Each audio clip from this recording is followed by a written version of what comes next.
Imbes bumiyahe, ilang pamilya ang piniling mag-staycation sa Metro Manila nitong Semana Santa. Kahapong Sabado de Gloria, bagamat di pinapayagan ang paliligo sa Manila Bay, marami pa rin dito nag-swimming. Mayroon pang ang tila cottages na gawa sa dahon na pwedeng rentahan sa halagang 150 hanggang 200 pesos sa maghapon. Kita namin dito, maraming tao kaya pumasok kami. Ay pwede pa palang maligo. Wala pang gastos, pagkain ang dadalhin mo.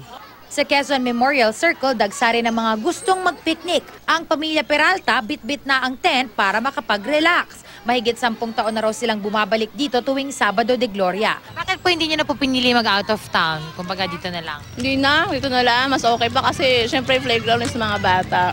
Ang mga bata enjoy sa dami ng rides na pwede nilang pagpilian.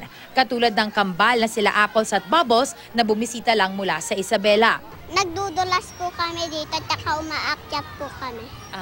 Enjoy ka naman. Opo, First time mo ba dito? opo. Anong favorite mong laruin? Pandulasan po. Iba naman ang pakay ng batang si Miggy. Bakit dito kayo pumupunta? Kasi po, nagbabike lang. Nagbabay. Tsaka nagpe-preach. Saka nag? Pe-preach. Ano man ang gawin ngayong bakasyon, staycation man o biyahe papunta ng probinsya, ang mahalaga, sama-sama. Libre na rin, tsaka malapit. Diba? Eh magkakasama naman kami. Isay Reyes, GMA News.